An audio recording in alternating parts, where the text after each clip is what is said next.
want to introduce Tim Larkin, and I hope you guys enjoy it. Thank you.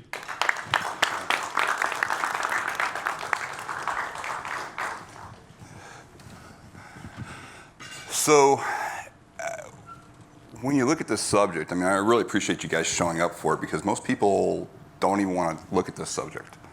You know, violence means a lot of different things to people, and it's a very specific word that I used and had to fight my publisher to put it in the title because oftentimes we misunderstand when the appropriate time would ever be to use violence. The tagline that I normally have in my training is violence is rarely the answer, but when it is, it's the only answer. And the interesting part of that is most people don't understand when it is the answer. They do. So that's the whole premise for writing the book, because the subject of violence has been so stigmatized in the last 50 years that we don't even look at it. We think there's no good information when you look at violence.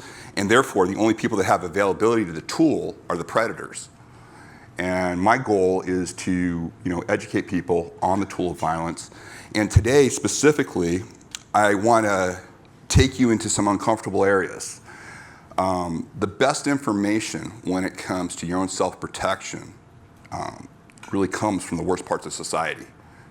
And we're going to explore how to look at something that we would think we would have to dismiss and where we can actually extrapolate really good information from these individuals. But I think what we have to do is let me just see what we've got here. So the presentation will be the alpha predators speak. And so we're going to hear from people within the prison system. But before we do that, I want you to understand the reason we look at it is because they live in this petri dish of asocial violence. Asocial violence is imminent violence. There's no communication. There's no back and forth. This is you're facing grievous bodily harm. If you don't take action, you're basically going to be participating in your own murder at that point. And that's a definition, that's a threshold of when you as sane, socialized citizens would ever use the tool of violence to protect yourself. It's when you're devoid of choice. If you have to ask yourself whether or not it's time to use violence, then it's absolutely not the time. And that's probably the hardest thing for people to wrap their heads around. They don't want to imagine a time when they have to use violence. And that's something that the people within the prison system really understand, because the only way they can survive is if they're successfully using violence. It's their currency. These prison gangs derive all their power from the successful use of the tool of violence. And because it's derived from that, they have to be very results oriented. They have to look at the individual, and they have to look at the human body, and they have to sit there and say what works and what doesn't work. They don't care about opinion. They don't care about whether or not they like combat sport Y or combat sport, G. It doesn't matter. What matters is, did it get a result? And we'll talk more about why they look at things that way. Actually, let's go ahead. I just want to say from your own self-protection, though, I want to start out with a video. Can we go ahead and start out with this video? I want you to watch this video. We're going to go ahead and start playing it. This is an armed robbery. Can you show it from the beginning? Yeah, show it slow from the beginning, show it the first time, and then as soon as they jump on the guy, you can fast forward to the... This is just an armed robbery that happened in Seattle on a bus. And you can see the guy in the background. Just walking calmly, robbing people.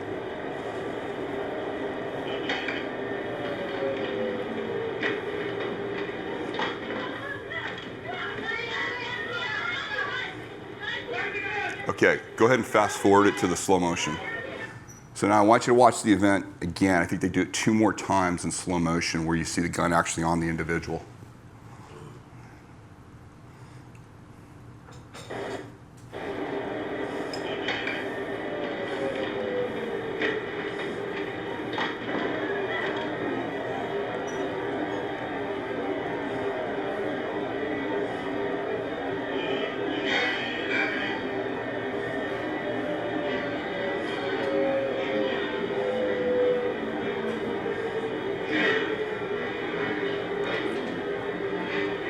Okay, that's good. What did you notice about that? Watching that event. Nobody, yeah, exactly. No interaction amongst anybody, even though 3 people were robbed prior to that individual getting the gun put on him. And notice anything else? He was completely oblivious to his surroundings. Oblivious to his surroundings, yeah. Situational awareness was gone. And when the potential victim went to defuse the situation, he was pretty smart to angle the gun down and toward the assailant so that he wouldn't have the option to use it. yeah, he did a great job of redirecting the vector that you're talking about, and he did a good job there. Did you notice anything else? He had time to put his reading book in the pocket or something, whatever he was doing. He had something in his hand and then he had time to put it before, whatever. Yeah. These things have hijacked us. Look at this. That individual had a gun put on him. He redirected the vector. He actually did some good stuff. He penetrated, he went in, a lot of things were actually good there. He had this in his hand. And if you watch that again, the reason I love showing this is because literally and he can't get it right into his pocket right away. He's literally, a gun is on him, his life is on the line, and he wants to make sure this damn thing doesn't drop instead of using it as a bludgeoning device. I just want you guys to understand how much these things have hijacked our situational awareness. This is the #1 thing just to be aware of. Now, there's nothing we can do about it. Yeah, now that you see it, it's comical. Yeah, you'd think he would use it, but watch this again. So this is, okay, awareness now. So now, good. He gets up and keeps penetrating forward, not bad. You think he's about to use that to strike the guy? And look how many times it takes him to get in the pocket. Don't underestimate. You know, the reason I come here today, we live in this amazing world of technology. You guys are at the absolute tip of the spear, you know, being at Google. Okay, and so, you know, it's amazing to live in this. My job, though, as I see, is to remind everybody that we still live in this physical world and that your world can be turned upside down in seconds if you just don't have basic situational awareness on that. I mean, if I had told you a story that a guy had a gun on him and that he redirected it and that he was more concerned in putting it in his pocket, you would have thought I was crazy. I have to show you that visual because it makes no sense. Now, that goes into an area that probably most of you have not, you know, looked at, which is the prison gangs. And the reason I like to look at the prison gangs is because these guys live in a world that is completely asocial in violence, meaning they have to understand how to use the tool of violence to be successful in what they do.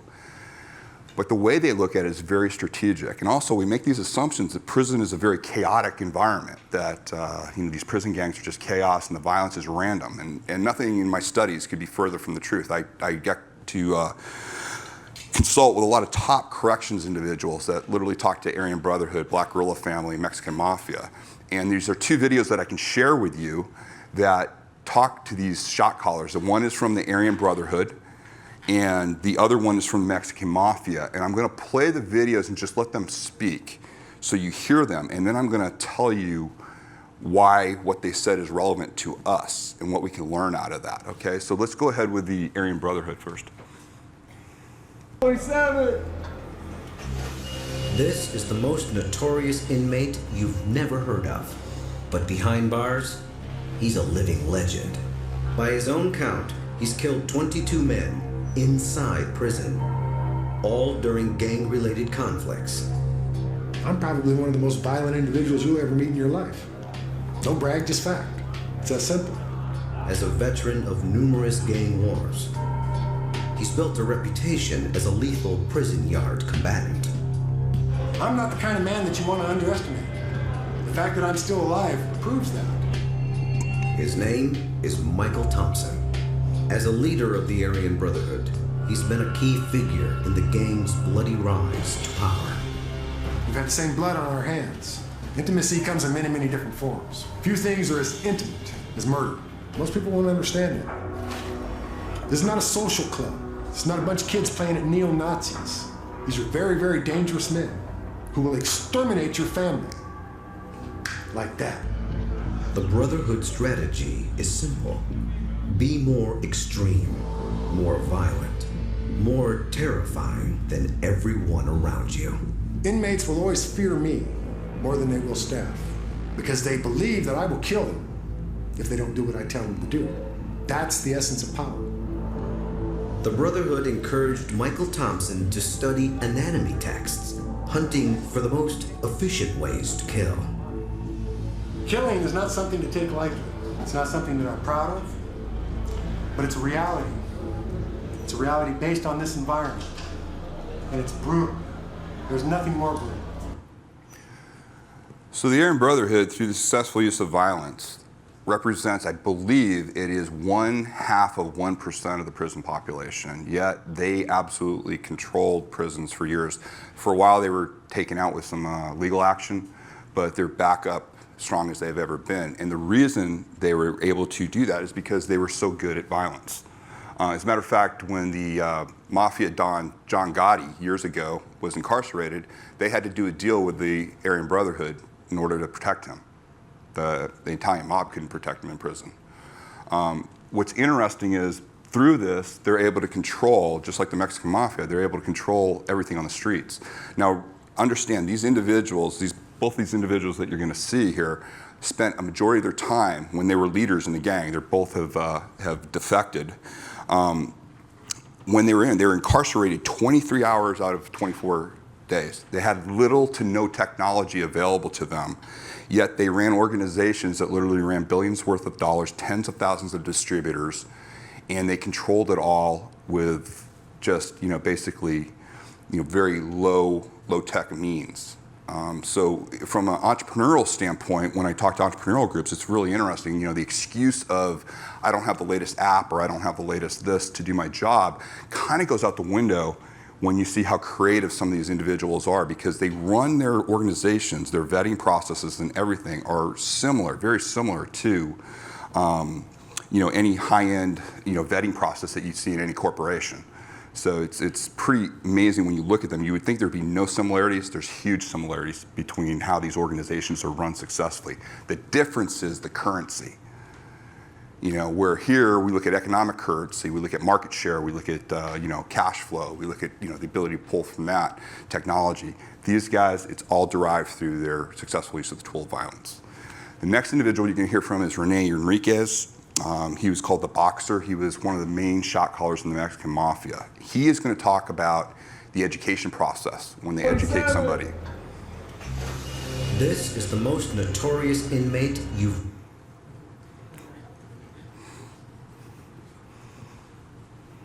The Mexican Mafia was created in 1956 at the Dual Vocational Institution in Tracy, California. Its founder was Luis Huerta Flores. Huerta's concept was to create a gang of gangs, a group of super killers that would go on to control California state prison inmates. It's based on violence. It's based on terror. Its whole philosophy is the utilization of violence and terror to achieve its objectives. California is cut up like a pie. Once a crew understands that the territory is claimed by a carnal, they will not encroach upon that territory. To do so is punishable by death. The Mexican Mafia does not deal with individuals it believes to be sources. It kills them. If you rat, you die. If you cooperate, you die. If you are a source, you die. There is no exception to this. Murder is a solution to most problems in the Mexican Mafia. It is effective. Violence is the language that we have perfected. We kill our problems. Violence and murder is our conflict resolution. The Black Cat is about death. The Mexican Mafia is death. This is a modern day murder.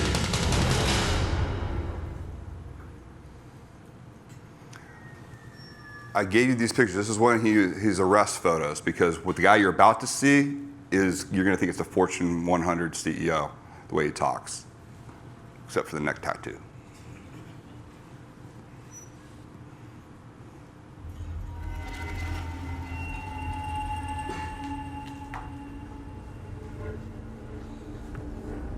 Education has always been promoted in the Mexican Mafia. It has always been understood that education is power. We immerse ourselves in literature, correspondence courses, reading, writing. Mexican Mafia members know no limitations. All that's before them is opportunity, and they do that through education. They understand that without education, they have no future. It is the visionaries the progressive thinkers, the individuals who have strong intellect, become the leaders of the Mexican Mafia. There is a station for individuals in the organization who have no education, and they are the monosyllabic knuckle draggers. We call them the no accounts. These are individuals who have stationed in organizations at the lowest rungs of our hierarchy. For the individuals who become educated, they float to the top. They become our elite, our de facto leadership, the creme de la creme, if you will. Once it's understood that a carnal is educated, possesses strong socio-political skills, and an advanced business acumen, through a series of violent acts, which is our status mobility system, this, coupled with his intellect, launches him to a position of carnal de palabra, or a brother of word. This is not an official rank in the organization, but it's inherently understood by the membership that this individual is a force to be reckoned with. He is a leader among leaders. Some of the literature utilized by Sureños and Mexican Mafia members is The Art of War by Sun Tzu. This gives us a view into psychological warfare, the 48 Laws of Power, which is self-explanatory. Machiavelli's The Prince, which affords us an in-depth view into politics and utilizing humans to achieve our goals. Abnormal psychology and general psychology, so that we can understand human behavior. Anatomy, which teaches us how to kill. Violence is our language. We have to know how to kill. We do this acquisition of knowledge is to further our ability to be leaders, to enhance the overall objective of the organization. This is not casual reading for us. This is our discipline. Mexican Mafia members understand that knowledge is power. And with this power, we can generate finances. And through finances, we extend the reach of the organization. Okay, so the reason I shared those to you, you might be thinking, wow, that's intense. It is intense. And these individuals are there. But what I wanted you to see was the similarities. When they got to the idea of talking about violence, there were two similarities that you saw. One was anatomy. Anatomy across the board was something that they studied. And the reason is anatomy ends up being the Rosetta Stone for self-protection. And they understand this. And the reason it's worth looking at these individuals is they can't afford to be wrong when they use the tool of violence. And so good information comes from horrible parts of society, but it doesn't mean that there's not good information. Our own self-protection has kind of been outsourced. We've really in the last 50 years stopped kind of being our own first responders, stopped learning about physically protecting ourselves. We've got away from that. And the downside of that is it's rare that I get to do talks like this. People normally see me after the fact. 70% of the people that come and train with me are people much like yourselves that live in great neighborhoods, have great lives, all the right friends. They do never probably experience violence, and then in seconds their lives were turned upside down. And they come to me, and I can't undo that. I can't undo what happened to them. I can give them things to make sure that it doesn't happen more, in the future to them. I give them skill sets that will allow them to understand what happened to them. But what I really try to do is I like to reach to that 30% that proactively comes and seeks out, self-protection training. Just by attending this talk, you've proactively, started to look at this information, and that's a huge first step. The other thing is we tend to make these individuals into superhumans. We think there's something special about them, yet the best people in the world at using their hands and improvised tools to kill other humans, they reside in these systems, have zero training in combat sports and martial arts. So it's not necessarily about the training, it's about knowledge and it's about intent. What's hard for us as a society is we have to decide when it would ever be appropriate for us to use, the tool of violence. And I call it a tool because it is a tool. And the way you have to understand that is, let's imagine a scenario of a mother who is in her house at night. Her husband has gone on a business trip. She just put her infant son to bed. She's cleaning up in the kitchen, getting ready for the next day. And all of a sudden, through the back door, a guy comes crashing through and attacks her. He's trying to assault her, has her up against the railing, and she realizes he's bigger, he's faster, he's stronger. She's going to try to do something. She flails around. She just scratches his face really hard. It just rips down the skin. It enrages him. He then looks over and he sees the butcher's block, and he grabs that knife out of the butcher's block and he plunges it in the side of her neck. Her eyes roll up. It's over in seconds. Let's imagine the same scenario again. This time he comes crashing through this way. She gets thrown up against the railing again. She realizes he's bigger, he's faster, he's stronger. There's nothing she can do. But this time she's the one that sees the butcher's block. She grabs the knife. She plunges it into the side of his neck. His eyes roll up. It's over in seconds. Now in the first scenario, we would say that individual, because of what he did to a young mother, deserves to be prosecuted to the full extent of the law. He probably should be incarcerated at a minimum for the rest of his life. If there's a death penalty in that municipality, he probably deserves it. In the second scenario, with the mother, we say she should be held up as a standard to society, that she not only protected herself, but her young infant son. She should face no prosecution of the law. If anything, she should be held up as a model citizen for protecting herself, as horrible as it was. What I want you to understand in this talk was the knife to the side of the neck worked both times. It didn't care if it was the good guy or it was the bad guy using the information. Violence is merely a tool. How the tool is used will be determined whether or not it's a justified use of the tool or if it's criminal use of the tool. But the act itself is violence. It is not self-protection. It is not self-defense. That is determined after the act. That's where everybody gets it wrong. Everybody thinks violence is something separate. Violence is what is used in all of these scenarios. And we need to understand how the tool of violence most effectively works. And what you find when you look at individuals like this and you look at the people that are the most successful in using this is the biggest flip that you need to make is to get away from the idea of bigger, faster, stronger. Because that's what we all use. We look at somebody who's bigger, faster, stronger, we say, there's nothing I can do. And what's most interesting is when you talk to these individuals and the way they look at things is they don't see differences in human beings. What they do is they all focus on the similarities.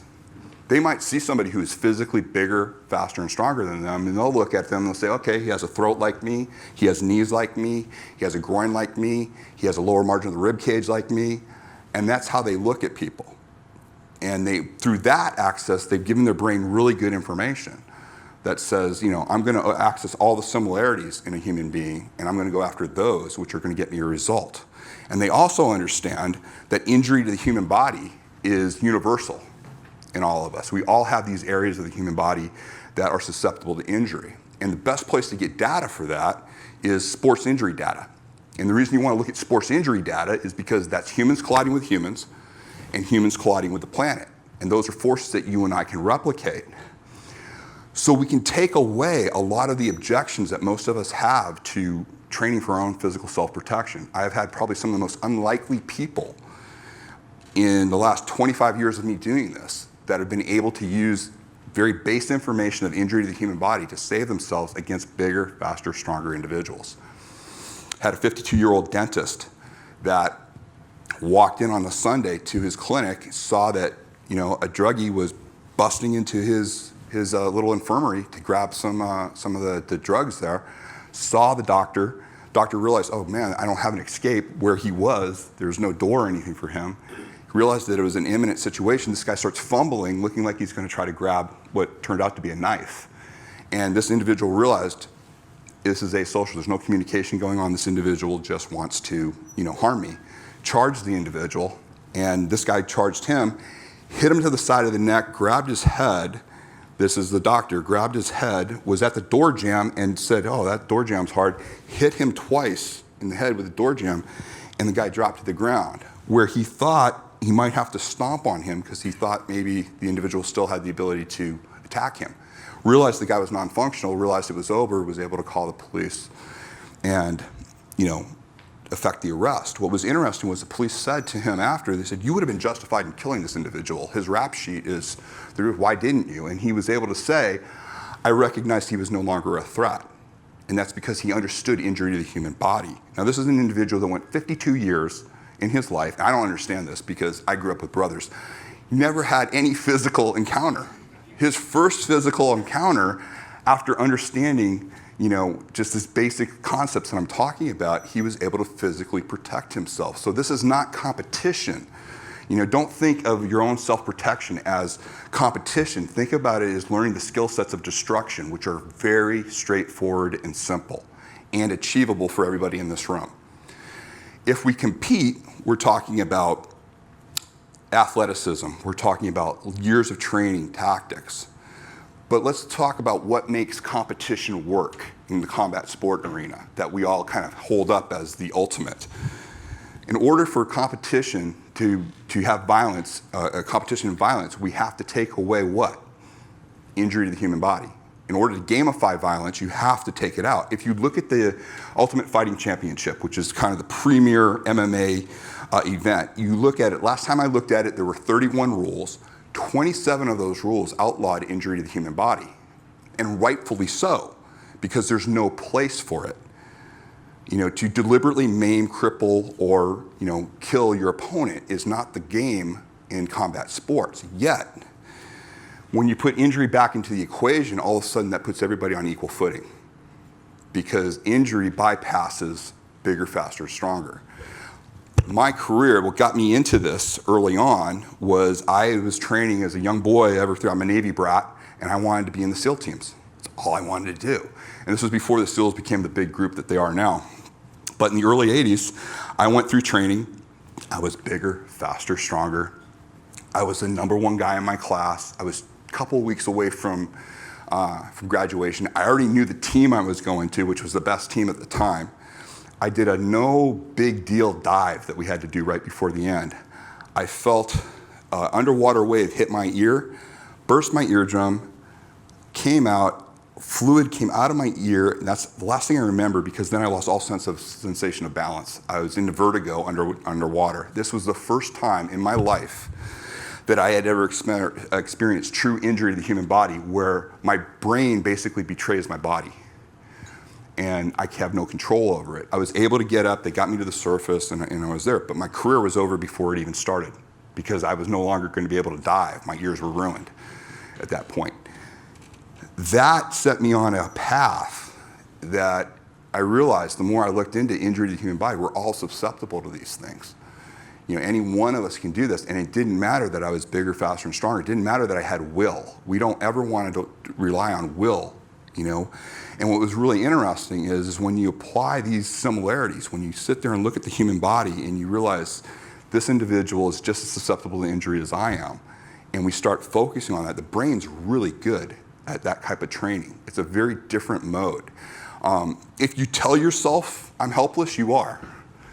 But I'll challenge that, because I've trained people with far more physical disabilities. I'm looking at everybody in the room right now. I've trained people with amazing physical disabilities, challenges, and they've been able to use the tool to protect themselves. As long as you can think and move, you have the ability to protect yourself. And the way you think of it is, a predator will give you an opportunity, and now you will have some information on how to exploit that opportunity. So it's not a competition.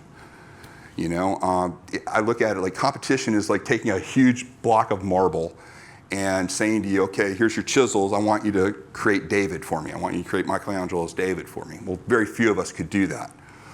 But if I put sledgehammers in the room and said, you're not going to get lunch until this thing's a bunch of rubble, we'd all be able to achieve that. Because why? Destruction takes no skill set. You just have to do it. And the other thing that we all have to understand is we're all hardwired to be really good at using the tool of violence. That was one thing in the book that I really wanted to point out, was that the reason we're here is because we are the best species in using the tool of violence to protect ourselves. That's number one. Now that does not mean we're inherently violent. It just means from a survival standard, we were able to evolve. And the most interesting part about that is we are not the biggest, fastest, and strongest species.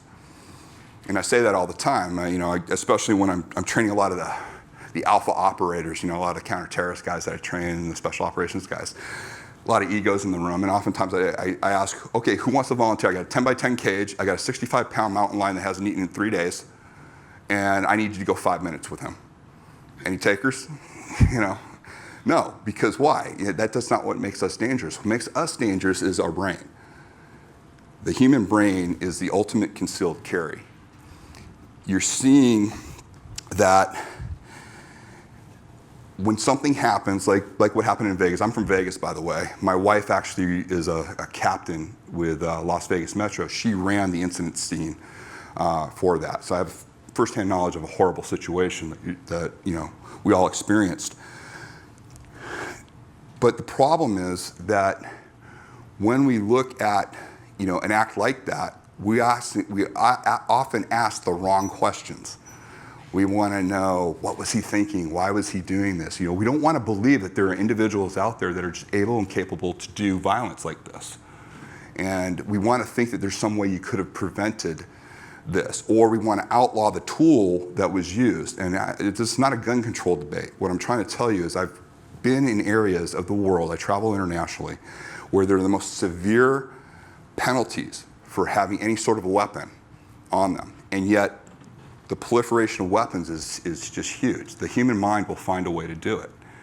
And that's what makes us dangerous. The tool itself, like I just showed you with the knife to the side of the neck, is not the problem. It's the intent that we're doing that. Now, we flip that. Well, the reason I come out and talk to people like this is because there's a perception that a lot of people think you have to be some sort of a special individual to be able to protect yourself physically. And nothing could be further from the truth. If you want to become a combat athlete, yes, that's a completely different skill set. And that's reserved for the physically elite. My days of being able to compete in the combat sport world are long gone. I don't want to deal with that. I have a lot of friends. I'm from Vegas. I know a lot of the UFC guys. They're amazing competitors. But out on the street, everything's 50-50. It really comes down to that. It's whoever can get the first injury on a human being. Now, you'd ask yourself, okay, Tim, I really don't want to train. This really is uncomfortable. Why would I ever want to physically put myself in a situation like this and do training for my own self-protection? The reason you want to consider it in some way, shape, or form is because what it inculcates in you is behavior modification on how you act in the real world. And that's the real thing, because if you know what the ramifications are, if you know that if I ignore my situational awareness, if I choose to take that dicey road at night because it's going to save me 10 minutes and I've got away with it, nothing's really happened yet. But when you know that if you're in a situation when you're devoid of choice, here's the tool that's going to get you out of here. Here's what you're going to have to do physically to somebody to save your own life. The behavior modification is huge. Most people that I come across with in some part of their life are doing the equivalent of sleeping with their head on the railroad track. And they're betting the fact that the train didn't come last night that it's not going to come.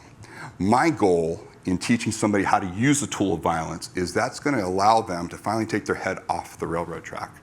So the potentiality for violence is minimized, because that's my real goal. My real goal is not to teach people how to use the tool of violence.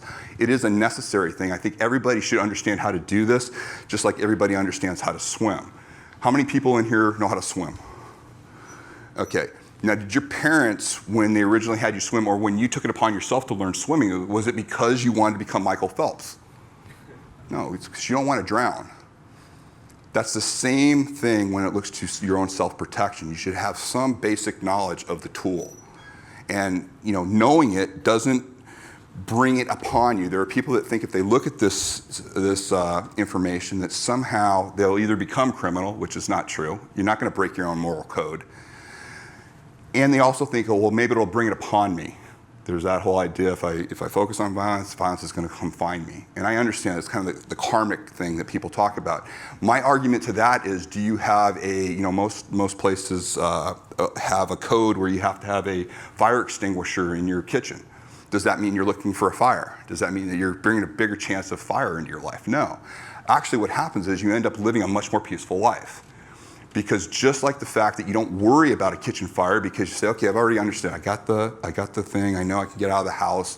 I've already looked at that. I know how to operate the fire extinguisher. You then go on and live your life. You cook. You have a great time. You don't worry about it. Same thing in self-protection. When you've learned the basics, you understand how the tool of violence works. You understand why things happen. You change on how you do. You make much better decisions in your life.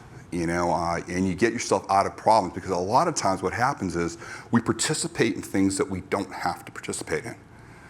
You will sit there after you learn about the tool of violence. You're not gonna take the bait on the road rage. You're not gonna take the bait at the bar. A lot of people will show this information. They'll show it in a bar fight format. Like, I have people in my industry basically teaching how to win a bar fight, which is basically also how to win a jail cell. Which is that. It's showing the absolute wrong context. And majority of you, if you were shown how to win a bar fight, you'd ignore all that information, and rightfully so, meaning because it's shown the wrong context. But there's probably some good information in there. They've just shown it in a way that's criminal, and we inherently know that. Therefore, we dismiss even looking at the information, and that's the problem. My whole goal is really what it said at the beginning.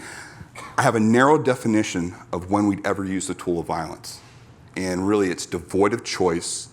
It's, you are facing imminent grievous bodily harm, and there's no exit.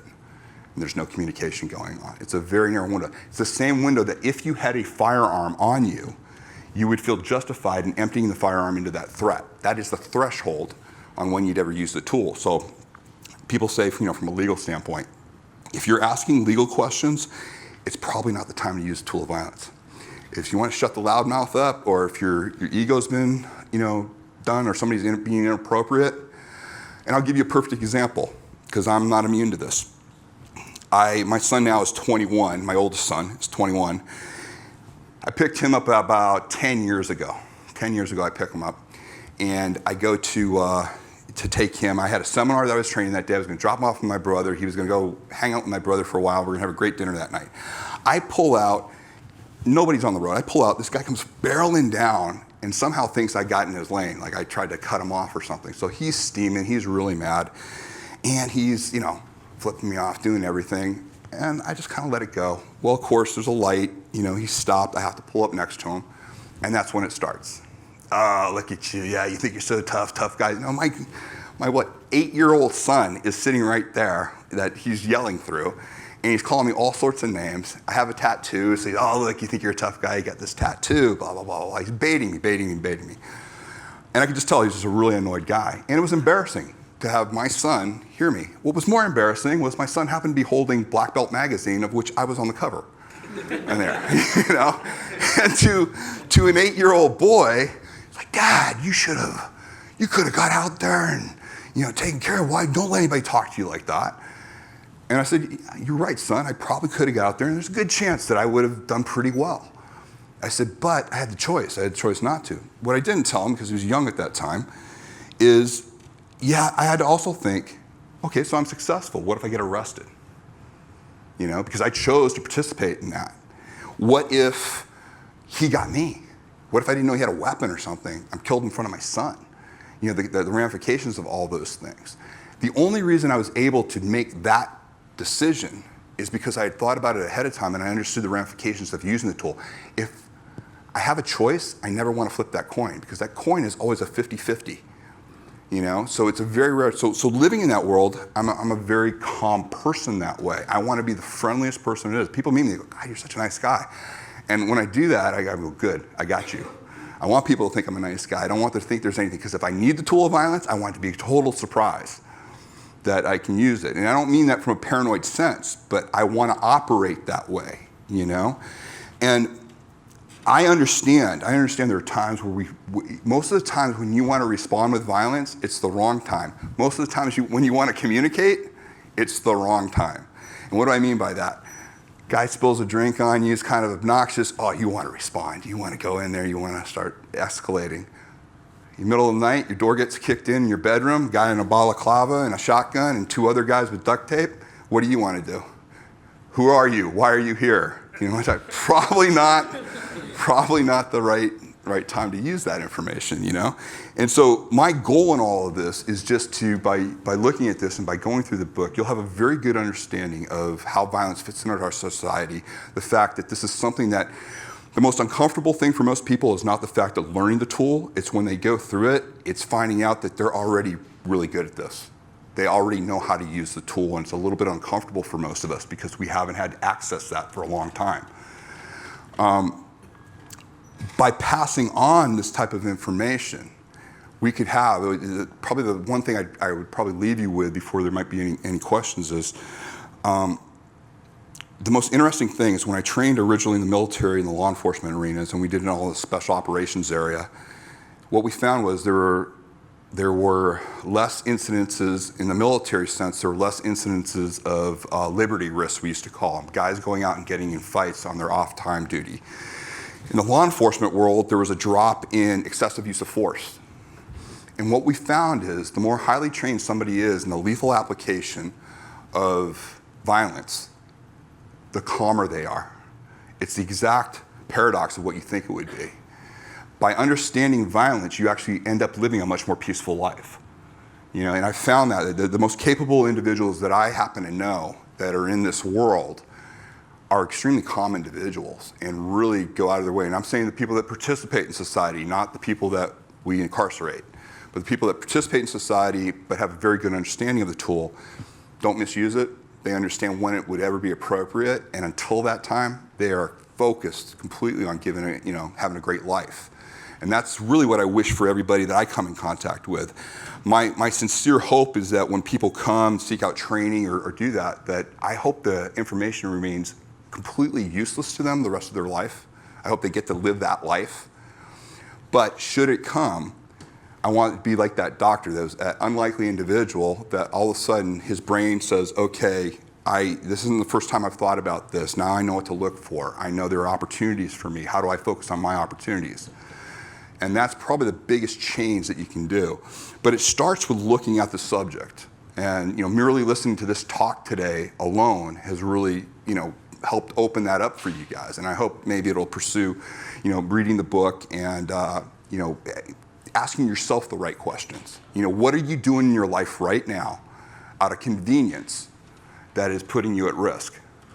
And there's probably a lot of things, and I have a story for every one of those, unfortunately. But you can internally do that yourself. But this has been an opportunity for me to share with you why I wrote this book. This book is probably 20 years. This is the book that I've been wanting to write for quite some time because I think it's a timely subject, unfortunately. And we're not going to go away. And what you're seeing also is you're seeing what's really scaring people. Yeah, Vegas was, a horrible event, but that was using firearms. But the more scary thing for people are, the people using vehicles, people running out just using, table knives, using machetes, things like that. Readily available, low-tech, violence, basically. And it's becoming there because you can't outlaw intent. You can't outlaw the human brain, and the human brain will find that.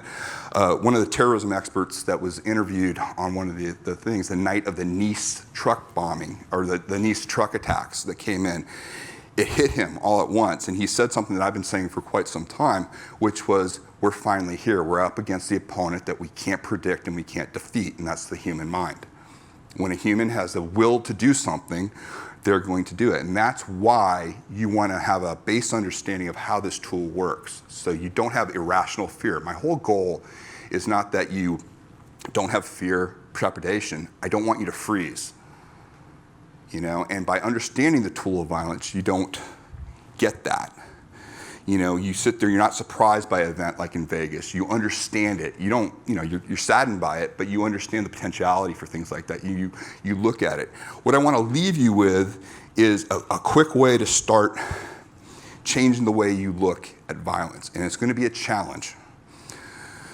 For the next 30 days, when you see an act of violence in the news, when you see an act of violence on TV, the internet, and fortunately for me, because it's instructive, there's a lot out there.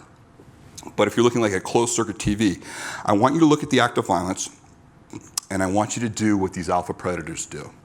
Because it was probably the most jarring thing that I saw when I was interviewing these guys.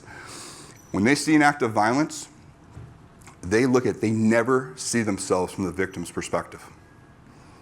So where you and I would see an act of violence, and we'd say, oh my God, look at what happened to that guy. Oh, I wonder if we could have done this. We're trying to work our way out of the other side of the equation.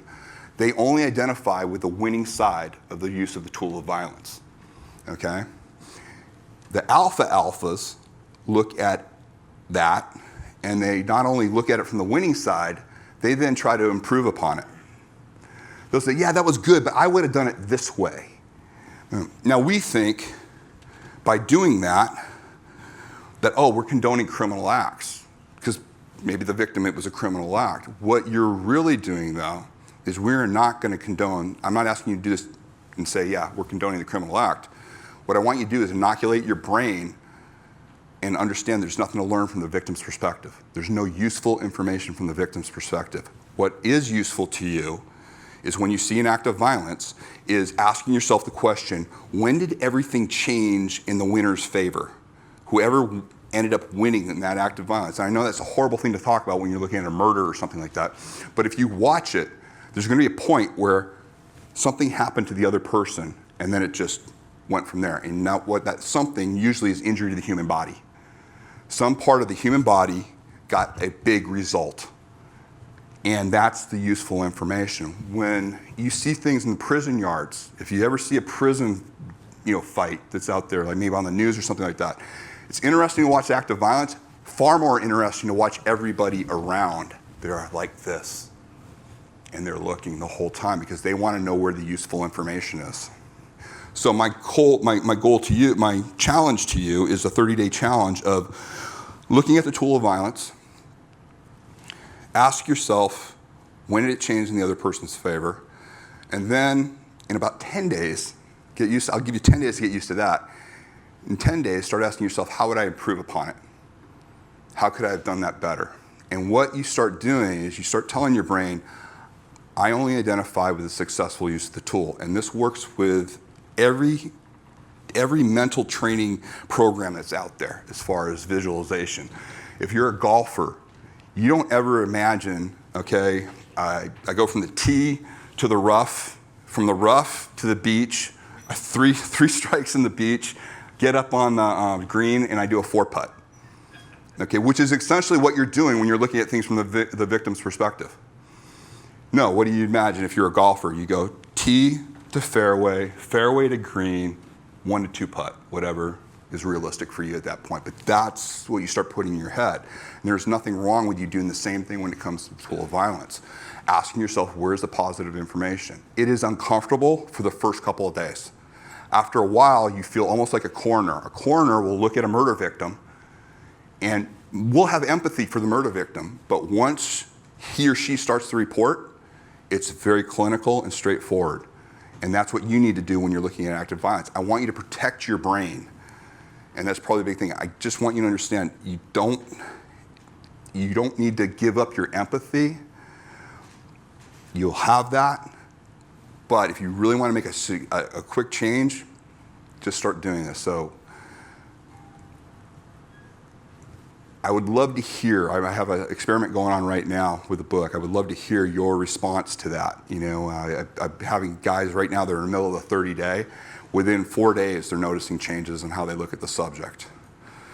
Now, last thing, if you go to whenviolenceistheanswer.com, everybody that's here, I do a 10-module, there's 10 chapters in the book. I have 10 videos that I've done that are available to you for free. There's no cost to it, where I go in depth on each one of these. And it's a really good program, and I think you'll like it.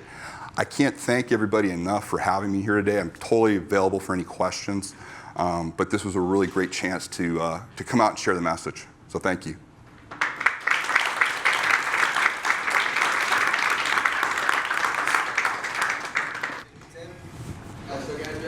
It's left. Does anyone have any questions or comments you want to throw Tim's way?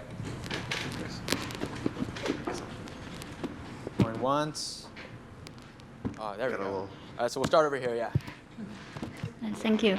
I have a question about the 30-day challenge you just mentioned. You said somebody will come and give you feedback that they see some changes in their life or their mind. Could you just share what kind of change they have? Yeah, most people, the change that they have when doing what I just asked you to do is all of a sudden they start operating differently. They start seeing themselves as able to actually act in proactive violence, be proactive in violence rather than be defensive and wait for things to happen to them. They're immediately looking at opportunities. It flips the brain that way. We call it in the book, I call it cause state. I've done it. It's worked with traders. Like I've trained a lot of the traders in the financial world, and you don't want to be in the effect state. When you're in the effect state, which is you're trying to react what's already been done to you, you're way behind the power curve. In a life or death situation, it's critical. You want to be in cause state and you want to be in control. In a business sense, it can be costly for you to always be in the effect state. So the mindset is there, and in violence, the best way to do it is to start identifying with, okay, what works in violence? The traders took that information and said, well, nothing happens till I execute the trade. So instead of just being in paralysis by analysis, they understood they had to make decisions and they had to execute, and then they had to judge off of that, judging off of action.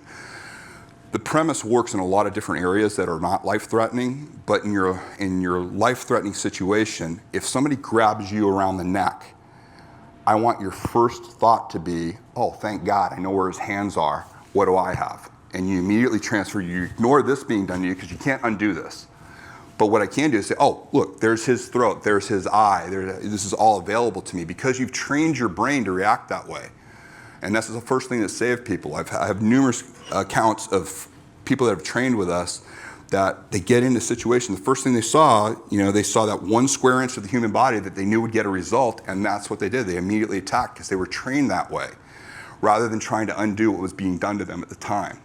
And you'll find the people that survive in violent situations are the people that respond by injuring the other person, not trying to keep themselves from being stabbed, from being hit, from being punched. It's a much more difficult equation, so that's how you start. But it starts up here with the brain. I can teach you all the physical movements and all the punching and kicking. If I can't get your brain to operate correctly, it's never going to work for you. So that's why drills like this are really very straightforward and simple. And these are probably some of the biggest game changers that people have when they start looking at this subject. Thank you. You're welcome. Thank you for the talk. I think the biggest barrier for people, the way I perceive it, is the fact that these criminals, for instance, they are clearly, most of them, psychopaths, right? They don't have this mechanism that keeps most of us back from engaging in violence, because our brain basically says, thou shalt not do, intentional harm to somebody else. And I think the reason it could be difficult to engage in your 30-day challenge is because of this reaction from the brain that says, I cannot identify myself with a psychopath that does things like that, and therefore I'm not going to think that way. Right. So do you have a solution to that? It's like, yeah, you basically have people turn the audio off, and they clinically, we get caught up in the story. You remember when I was telling you about the young woman being attacked by the guy in the knife to the side of the neck, you probably were all caught up in the story. What you need to focus on was the knife to the side of the neck. And that's the difference. I get it. We all want the story. Right now, what's the biggest thing people want in the Vegas shooting? The story. They want, why was he doing this? Does it matter? It really doesn't. There's nothing to learn. They're analyzing his brain. They're going to do all these other things. That's not where the good information is. And it's hard for us. And the reason I give you this 30-day challenge is because you're going to be amazed that after 3 or 4 days of this, that you don't feel like a criminal, you don't feel aggressive, you don't feel anything like that, but you're giving your brain direction to look at things differently and go, oh, okay, that worked, that was interesting, that's actually good information. Oh, look, he got a huge result out of that, boom. And I've challenged people with some really hard things to look at. But again, you're not condoning the act. What you're doing is you're inoculating your brain from looking at the losing side of violence. And that's the most important thing for our self-protection. We can empathize with the victim, but if we look at things from the victim's perspective, we're actually putting ourselves at risk that way. And so that's the whole idea with the exercise. All right, thank you. You mentioned the sleepwalking through life and having a head on the train tracks. And thank you for the talk, because I'm already starting to think about just some simple things I do that I'll do differently moving forward. Curious if you've identified one or a handful of the most common things that people are kind of oblivious to in their everyday life. Yeah. The number one thing is obviously our obsession with our smartphones.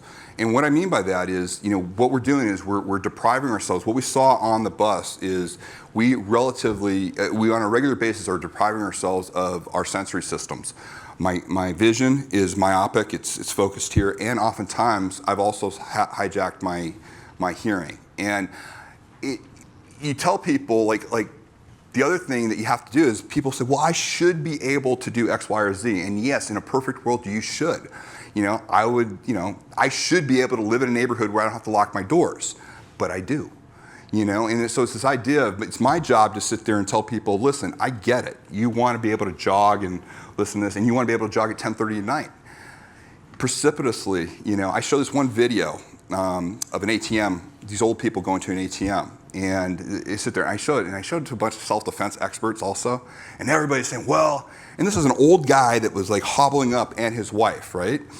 Well, the old guy should have been turning around and facing this way, so he would have seen the attackers coming, and they come up with all these scenarios. Nobody looked at the time code. It was 10:30 at night. What was so important that they had to get cash out at 10:30 at night, that they couldn't have got up 20 minutes earlier in the morning when the risk is precipitously lower? How many times had they done that and got away with it? They're probably almost even arrogant about it. I should be able to do it in this neighborhood. And they were just there, and the predators were there, and they saw the targeting. So simple things. I don't want to show an older gentleman how to deal with 3 raging in attackers when all I have to tell him is, don't do it. Just don't do it. And your risk is going to go precipitously down. And that's the hard part of this. I show the physical aspect of it because I have to. But it is the last resort. And I'll tell you what's most important. The people that have had to use the physical for the most part, and the people that come to me that are that 70% that violence has already happened to them, I will tell you each and every time it's this one thing. At this point, I felt something was wrong. But because it would have been socially awkward for me to either leave or do something, I kept with it. And then by the time this started happening, it was already too late. I was already in it. So I will tell you, we have thousands of years of evolution of nonverbal cues that are in our body. And do not ignore those. Risk being socially awkward. Guy gets in the elevator and pulls away. Women are amazing this way. Women have far more of an awareness of the potentiality for violence than men do. I did a thing recently with Tony Robbins. It was at one of his events, and he asked, before I started training, he asked everybody in the room, he goes, hey, I'm not saying anything happened to you, but in the last 3 days, how many of you have felt the potentiality for violence? Maybe 5% of the men rose them. Well over 95% of the women raised their hands. And it was just an awareness of, strange guy walked this way. Women are extremely aware of that. So don't ignore that. That is probably our number one thing. Because I'm the one that deals with it on the other end of it. Because I'm the one that has to hear the story about how you did ignore it, and then you didn't have the skill sets to deal with it physically. And that's just it. So that's probably my biggest thing. And what's interesting is the more you look at the tool, the more you look at these acts of violence, train your brain to do this, you automatically just start making better decisions. We're actually really, we're not looking to engage in violence. And the other thing that's interesting is your situational awareness. By raising it up, you're far less likely to be chosen. Predators don't want a challenge. They don't want to go against somebody who's situationally aware. They want to go against somebody who's lost in their phone, not paying attention. And so my goal with my clients is not to eradicate violence. That's criminal violence is going to be there. I just want my people to get the pass. I want my people to have enough skill sets in them that they just don't look like an easy victim. And that's really what it's all about. So did that answer? Yeah, for sure. Thank you. Okay.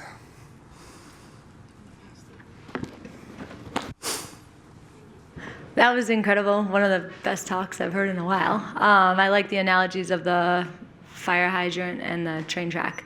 But my question to you right now is, as I'm sitting here and we've mentioned the Vegas shooting a couple of times, and I'm trying to do that exercise that you challenge us to, if we could just, maybe it's a little too sensitive, but maybe not, can we just walk through that together? So would it be in the eyes of the attacker in his room, would it then be what could he have done better, or how could he have harmed more people, or? Yeah, in that particular environment, just to be very brutally honest with it, it could have been a lot worse with what he had up there. He actually were really lucky that he wasn't able to use all of the ammunition that he had up there and utilize all of the guns. From that perspective, when you look at the numbers of rounds shot and the people killed, you say, oh, okay, well, he wasn't that good. You know, I mean, that's a hard. You know, do you see how you're all probably struggling with what I just said? Okay. And I understand that, but I'm putting in my head, you know, okay, using the act of violence, you know, using a tool like that, this is what, and what this does is it takes all of the irrational fear away from us, okay? I know if I was there, and by the way, I was scheduled to be there. Tony Robbins basically probably saved me from being shot because I was doing his event in Maui and I gave my Route 91 tickets away. My wife and I gave them away. We were both going to go to the event. And that's when it all happened. She, like I said, she ended up being incident commander. Had I been there, you're in an open, I mean, guys, it's a blank parking lot. There is no cover anywhere, okay? I could accept that though, meaning when I look at all this, I realize, okay, a lot of people that have been trained have been in situations where there was nothing they could do. And the good part about that is they actually knew that. A lot of people really just rack their brains. They survive situations and they think, because they don't understand the tool, they think, well, maybe there's something I could have done, and they guilt themselves. When you understand the tool of violence, you also understand when you're screwed. You understand when, hey, there's nothing I can potentially do here, and you're okay with it. I had one of my guys that became an instructor later on. He was a manager at a restaurant when he was going through grad school. Takes the trash out with his busboy, comes back to a guy with a shotgun. His first thought, the way the guy's holding the shotgun, I can take him. He has no idea the angle I can go in and I can take him. But I better wait because I got to see, I got my whole staff in there, I got to see what's going on. Goes in there and sure enough, 4 more guys with shotguns, staff all on the ground, prone. He gets down prone on the ground, okay? Realizes there's nothing to do. They comply with everything. Here's the difference. Because he had been training in this and because he'd been doing some of the things I'm asking you to do,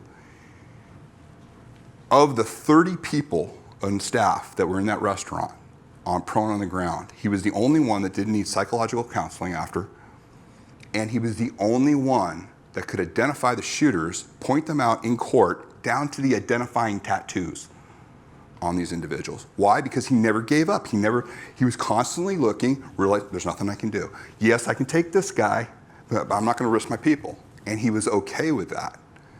And that's the idea behind it. So I just want to give you an example. I don't want you to think that we turn into these super ninjas and we always do things. No, but we're constantly aware of our surroundings, aware of the situation, understand how violence works. This particular situation, too much of a risk, not worth it, you know?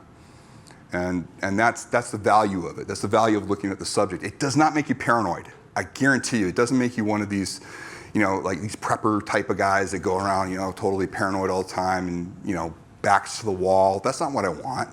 What I want you to do is just understand that, hey, this is how physical violence works. This is how they take advantage of you. This is how predators look at you. And oh, by the way, they're just as susceptible to this as possible. And the example I give on that is, okay, I have a fire gun. The guy that had the gun, you know, in the video, okay? If the bus was going 50 miles an hour into a concrete pylon, does that give him any protection from physical violence? Or what happened when that bus hits? Is he going to be any better protected than anybody else on there that doesn't have a gun? No. The only reason, you know, that works is because, you know, he can operate the tool, but as soon as you injure him, he's not going to be able to operate the tool anymore, you know, at that point. And I show people, and I show examples of that, people using firearms on people and all of a sudden being injured and they can no longer operate the firearm at that point. The firearm itself doesn't give any inherent power. My 25 years plus of being a master close combat instructor, training tier 1 groups, all these other groups I've trained, amazing people all around the world, agencies you probably haven't heard of, and soccer moms, really great people. All that experience, I walk right out the door here, I catch a pipe to the back of the head, I go down just like everybody else. My training doesn't inoculate me, but I accept that. I understand that, you know, I'm human, and this works just as well on me. And that's the beauty of it. You know, when we understand it like that, we can take a Vegas event and we can make sense of it. Thank you. one more question here. So you talked about all of the response when there's basically no plan B anymore. So what I'm curious about is there's training available to deal with I would say medium threatening situation. For example, this is like something is the reason I came up with this question is something what happened to me. When I came to work this morning, there was a man sitting before me who was like making a pot in the bus. Mm-hmm. And after the kids got out, he just turned back and started talking some nonsense to me. Right. So in the case, for me there was like a little bit threatening. He's apparently high to an extent. How should people respond? I was, even after the talk today, I would still prefer, okay, is there a way I can avert the situation? Just avoid it as opposed to fight it. So I'm just, is there training specifically to deal with this medium threatening situation where you still have a chance to make a... Yeah, when you're talking about an individual who's probably high or on some sort of a heightened substance or something like that, you're not going to be able to rationalize with them, and when you're in a closed environment like that, it's kind of rare, but it still meets that threshold. When there's still communication going on, it's antisocial aggression. We haven't really talked about it, but antisocial aggression versus asocial violence. Asocial violence is he's not talking at you, he just literally comes down and attacks you right away. That's the imminent, now we know that I need to respond with a tool of violence to protect myself. What you're talking about is that uncomfortable situation where you don't really have an exit, but it's still antisocial aggression. So you have to monitor it and you have to make that decision. At any time, if you feel threatened, really physically threatened for your body, you may have to use the tool of violence. You may have to respond with violence, but it'll always be, it'll be a question. I don't know what your threshold is, where you feel, my threshold might be different than yours, different than his. We all have this personal threshold. And so you have to understand, oftentimes what you're wrestling with is the idea that it was really, really annoying and you really wanted to do something and you weren't able to because it wasn't the right time. What I can tell everybody is once you cross that physical plane and you put your hands on somebody, you have no idea where it's going to end up. And that's the one thing you have to be okay. You have to be okay with the fact that you could end up killing a person or they could end up killing you. And then I talk about in the book this idea of the 3-day test. The event that you're responding to, well, this event that just happened, just you're living your life right now, 3 days from now, will it matter to you? Probably not. Exactly. And that's the idea. Meaning, when you're asking, what I ask my clients to do is the event that bothers them, that they're talking about, 3 days from now, if you're sitting in a jail cell or you're 6 feet under, will you look at the situation and say, you know what, there's nothing I could do, I had to respond that way? Very few things meet that threshold. And this is how I'm saying the behavioral change. You're still going to feel annoyed. How do you think I felt when I was being humiliated by this guy who I probably could have just destroyed in front of my son? And oh, by the way, I forgot to tell you the last part of that. I was going to train my seminar. That's how I opened up my seminar. I want you to understand. I understand, guys. It just happened to me. And I put that in because I felt, even with all my training, I still felt like, oh, God, it would have been good to respond.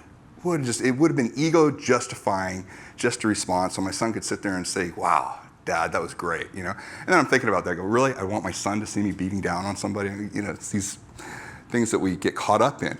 But recognizing that, this is a situation where you felt probably a little bit like you should have taken action. You might have felt like the guy was invading your space and threatening you, and that you need to respond with a threat, but it didn't reach that threshold. And you got to be okay with that. I have to be okay with being called names. I have to be okay with my ego being bruised. I have to be okay with, looking weak. I give myself that permission to do that. As soon as it crosses the point where it's imminent danger and it's grievous bodily harm, I'm the first one to take action. But until it gets to that point, I'm not going to pull that trigger. It's just my personal way of doing it. Now, there are a lot of people in my industry that will talk about bar fights. They'll talk about all this ridiculous stuff. And I'm just telling you right now, any of that stuff will literally, it's just a ticket to dealing with the legal system. It's just never worth it. And I'm shocked at some of the guys that actually propose that kind of stuff. That's why, how this says, a very narrow definition of violence will save you wear and tear. It may even save your life. And that's it. You got to have that narrow definition on when you'd ever do it. The de-escalation that you're talking about, it's a verbal technique. There's a lot of groups out there that will teach you, verbal verbal engagement, de-escalation, anger management, all those types of things. And those may be good things for you to employ. But as far as the tool of violence, unfortunately, we have this really narrow window when we'd ever want to use it, and still stay citizens, still stay productive citizens that way. I know it's not the answer you wanted, but I hope it helped. Sure. I just got a small follow-up here. Would it ever, for example, let's say there's a psychological threshold that's been breached, would it ever be in cases where it justifies the preemptive action? Yeah, so that's a great question, and everybody's justification is there. If you feel imminent grievous bodily harm, if you truly feel your life is in danger, then yes, of course. So my question is that either from cases perspective, what are the odds of taking preemptive actions? I mean, it's one thing to think, okay, it's justified, but in reality, it might turn out to be the other way, right? The reason I give the threshold that I give is because when you get into the legal system on something like that, with what you're talking about, now you're turning it over to the legal system. What I want to achieve is that when the police show up to whatever the event is that you're talking about, that it ends there, that they have the interview with you and they feel great. You were absolutely justified, and everybody says that. Meaning, the event that you're talking about, whatever you're thinking about right now, hopefully, you have corroborating witnesses that say, yes, he was doing nothing, he was trying to disengage, this person kept coming, was verbally threatening, was aggressively coming in, threatening physical harm at that point, and you were totally justified in what you did. And that's where you want to end it.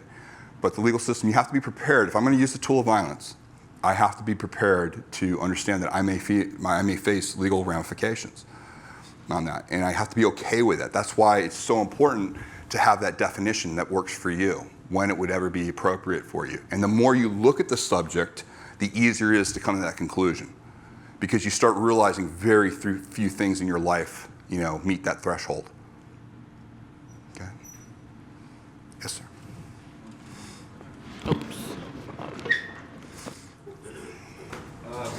Oh, this is cool. So similar situation where someone was threatening, I guess my sister's boyfriend was threatening me and my family, and he just got too close to my personal space. So I felt like I needed to take action, in which I did.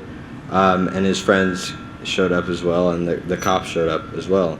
But they weren't able to differentiate me from my sister's friends. So I was assaulted by the police and my sister's friends. So in cases like those, how would you go about handling those sorts of things when your family is in danger, but then when the authorities do show up, they end up taking out or violence on you? Because I couldn't fight back the police, but I'm going to give you an answer that you probably won't like, but it's how these guys handle it. Yeah. Okay. What's really interesting is, my wife has told me this numerous times, and again, I understand there are bad cops. There's all of that, and there's no justification for that at all. But the reality is this: when one of these guys normally gets pulled over or anything like that, they're completely compliant right away. Meaning, the younger guys, the guys coming up and all that, they don't. A guy like the two guys you heard, their whole idea is, my lawyer's going to take care of this. And they're hoping the cops are going to be aggressive. They're hoping the cops are going to do something there, because they've taken it, they're 2 steps ahead. They're thinking about talking to their lawyer, they're thinking about what the situation is and the whole thing. So they're going to endure whatever they're enduring right now, and then they're going to let their legal mouthpiece tell the story. Yeah. And that's the thing I try to tell everybody. There is never a good, listen, say it isn't authorities, say it is like third world countries, that I've done. I've had federales beat the hell out of me when I was surfing down in Mexico, when I was in high school, but we were compliant. We realized the situation for what it was. We were able to get out, and we were able to, take care of ourselves. There's never a value in a situation like that for you, unless truly your life is in danger, meaning they're beating you to the point to where you feel like if you don't fight back, you're dead. Then yeah, that's where you would fight back. But the best approach that I learned, it was really interesting, the more I studied these guys, the more they absolutely look at that way. They look at the police as, okay, you're just the delivery system, the legal system, and I got a lawyer that I'm going to talk to. And that's where I'm going to deal with what's going on here at that point. And whatever just happened here, the reason you showed up to get me, I'll deal with these guys later. But I'm gonna let my lawyer talk on that. And when you make that leap, it's empowering.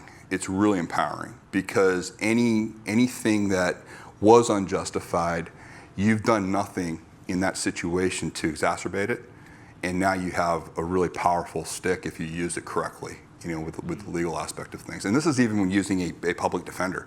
Yeah. You can get that on there. It's not the answer that's right, though. It's not the justified answer. No, I get that, and I get what you're saying, like completely be compliant. Like I've been in situations where, handling the steering wheel, yes, I'm willing to comply with whatever.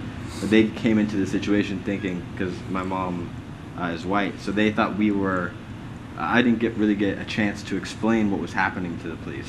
They jumped right into a... So I'm saying if we could rewind back, if you were able to rewind back time and you were in that situation where your family was being threatened on your property, what actions would you have taken? I don't know. I would have to be in that moment. I mean, if I truly felt, I have to make that decision ahead of time. If I truly felt that people are facing that imminent, grievous bodily harm, danger, I'm gonna be okay being in that jail cell. It's a decision I've already made, but man, it's a high threshold. It really has to be there before I do anything like that. And the one thing I've learned is also verbally not escalating with it. I get really calm when people go, because the more aggravated they get, your response there. It's this counterintuitive thing that you start doing that really works on communication. People talk about it all the time, but it's really hard to do in the moment. Yeah. And you have to train yourself to respond that way. So but that's a great question. All right, guys. Thank you so much for coming out. Thank you very much. I really appreciate it. It was great. Good questions.